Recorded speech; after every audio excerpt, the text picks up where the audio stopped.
Welcome to the Sports Marketing Machine Podcast. I'm your host, Jeremy Nizer. In the last episode, we talked about 3 emails that you can send to season ticket holders and 3 that you can send to single game buyers that improve open rates, lead to better relationships, which mean more tickets sold. Today, we're going to dive into growing your email database, specifically during the off-season. During the season is typically where the largest growth happens for your email database. You have single game buyers who respond to your marketing and buy tickets. You have group ticket buyers who bring 20 or more folks to your games. You also have folks that buy merchandise. You have a captive audience for several months of the year that you're able to market and promote to, and you're spending a lot of your marketing dollars during that time frame to be able to grow and sell more tickets. My question to you is, well, what about the off-season? Oftentimes, teams only rely in the in-season to grow their email list, and they tend to burn out their single-game buyers with a barrage of upcoming promotions, buy tickets now, emails throughout the season.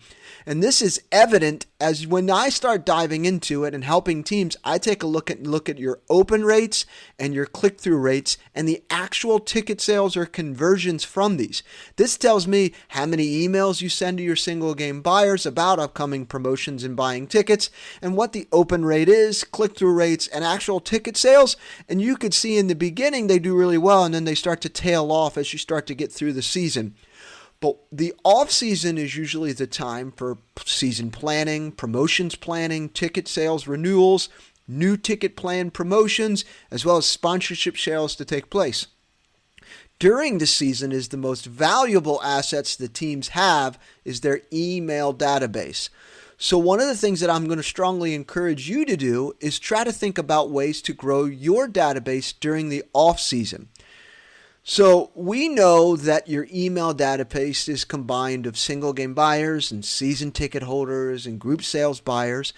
Single game ticket buyers, on average, in most cases, pay the most for a game ticket.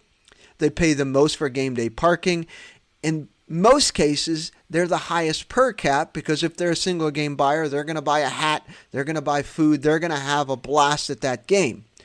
So focusing on trying to grow it in the off season is going to make you more money during the season. One of the responses I actually hear from a few teams that I've talked to about building their email database during the off season and having a focus for it is, hey, I've got a list of 10,000 or 20,000. My list is XYZ, and that's pretty big, right? Sure, some teams have large email lists. So if you have 5,000 or 10,000, or even some teams have collected over 50,000 email addresses. Having a large list is great, but having a large list that converts is even better. A consistent strategy to grow your email list in the off-season introduces more fans to your marketing, which leads to more ticket sales.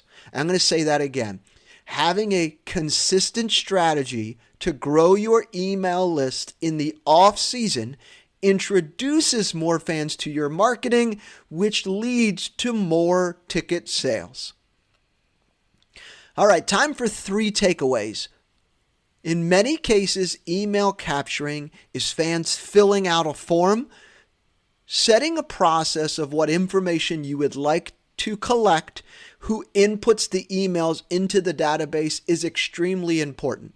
I would strongly encourage you not to do the forms by hand, but rather a QR code where some fan can scan with their phone, quickly fill it out on their phone, and they've put it in there.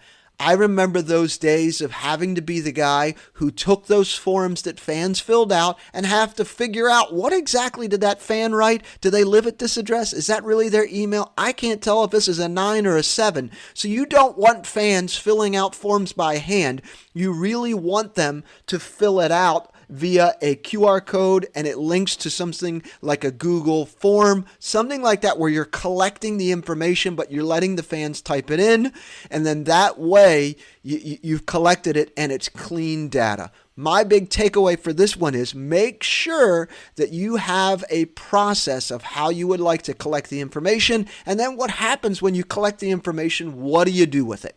All right, tip number 2. Think about the different opportunities that are available for you in the offseason to grow your database. Contests. What contests could you run during the offseason that would help you grow your email database? Events at the ballpark or arena, whatever you've got going on.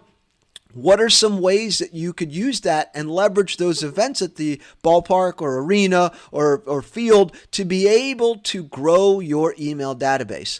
Merchandise, folks. People do buy hats, t-shirts, those types of things during the off season. You got to collect them and put them into your email database. What are some other opportunities for you to grow your database during the off season? And my third takeaway for you, I'm going to strongly encourage you, set a goal for the off season to grow your database. Do you think you can collect 1,000 new email addresses a month? That would be pretty awesome.